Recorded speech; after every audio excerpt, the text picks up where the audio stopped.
ایک حاجی کا سفر اور قید لڑکی کا قصہ۔ بہت زمانہ پہلے کی بات ہے۔ ایک نیک دل حاجی حج کی نیت سے اپنے گاؤں سے روانہ ہوا۔ راستہ لمبا تھا، صحرا پھیلا ہوا تھا اور قافلہ آہستہ آہستہ آگے بڑھ رہا تھا۔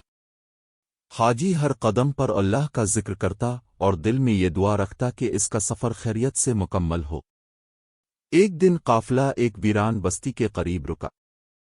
حاجی پانی کی تلاش میں تھوڑا آگے بڑھا تو اس نے ایک پرانی سی جھونپڑی سے رونے کی آواز سنی۔ وہ چونک گیا۔ اندر جا کر دیکھا تو ایک نوجوان لڑکی زنجیروں میں جکڑی بیٹھی تھی۔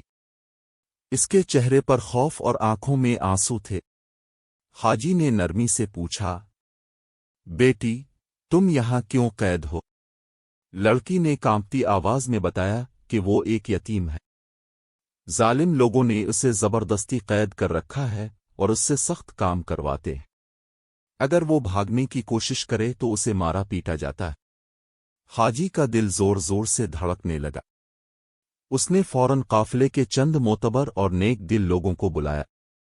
سب جب جھونپڑی میں داخل ہوئے تو وہ لڑکی ایک کونے میں سمٹی بیٹھی تھی، جیسے کسی پر بھروسہ کرنے سے بھی ڈر رہی ہو۔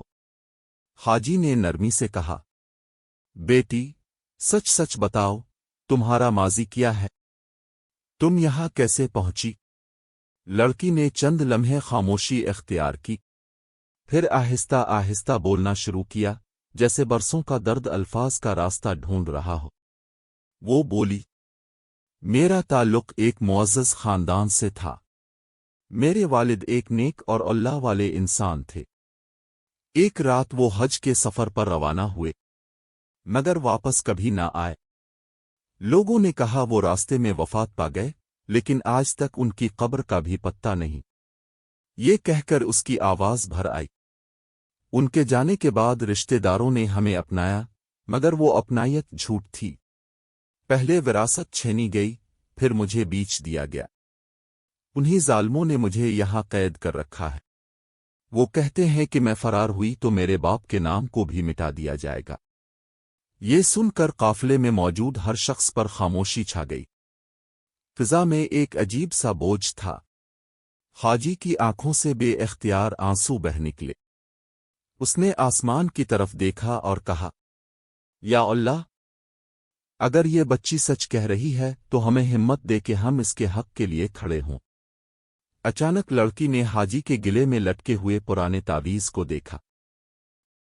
اس کا رنگ فق ہو گیا۔ وہ کانپتی آواز میں بولی، یہ تعویذ، یہ تو بالکل ویسا ہی ہے جیسا میرے والد پہنتے تھے۔ حاجی چونک گیا۔ حاجی نے جب قافلے کے لوگوں کو بلایا تو رات گہری ہو چکی تھی۔ چراغ کی مدھم روشنی میں جھونپڑی کے سائے دیواروں پر لرز رہے تھے۔ لڑکی خاموش بیٹھی تھی، جیسے ہر آنے والے لمحے سے خوف زدہ ہو۔ حاجی نے نرم مگر مضبوط آواز میں کہا، بیٹی، ہمیں سب کچھ سچ سچ بتا۔ اللہ کے گھر کے مسافر ہیں ہم، ظلم سن کر خاموش نہیں رہ سکتے۔ لڑکی نے سر جھکا لیا۔ آنسو زمین پر ٹپکنے لگے۔ پھر اس نے آہستہ سے بولنا شروع کیا، میرا نام زینب ہے۔ میرا باپ ایک حاجی تھا۔ وہ ہر سال دوسروں کو حج پر بھیجنے میں مدد کرتا تھا۔ ایک دن اس نے بھی حج کا ارادہ کیا۔ روانگی سے پہلے اس نے مجھے یہی تعویذ دیا تھا اور کہا تھا، بیٹی، اگر میں واپس نہ آؤں تو سمجھنا اللہ نے مجھے اپنے پاس بلا لیا ہے۔ یہ کہتے ہوئے زینب کی نظر حاجی کے تعویذ پر جم گئی۔ یہی تعویذ، بالکل یہی نشان میرے والد کا تھا۔ حاجی کے ہاتھ کانپنے لگے۔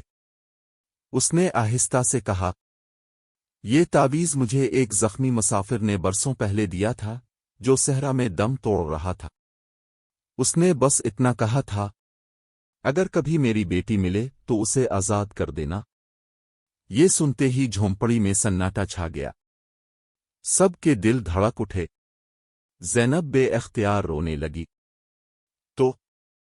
تو آپ نے میرے والد کو دیکھا تھا؟ حاجی کی آنکھیں نم ہو گئیں۔ ہاں بیٹی، شاید اللہ نے مجھے اسی وعدے کو پورا کرنے کے لیے یہاں بھیجا ہے۔ اسی لمحے قافلے کے لوگوں کے دل بدل چکے تھے۔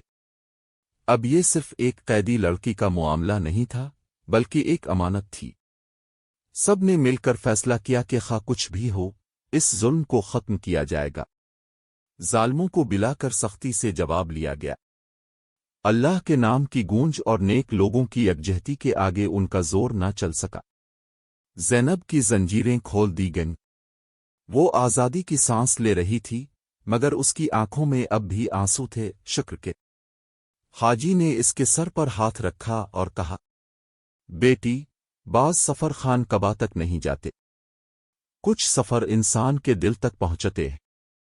اسی رات حاجی نے خواب میں دیکھا کہ وہ خان کعبہ کا طواف کر رہا ہے اور ایک آواز گونج رہی ہے، ہم نے تیرا حج قبول کر لیا۔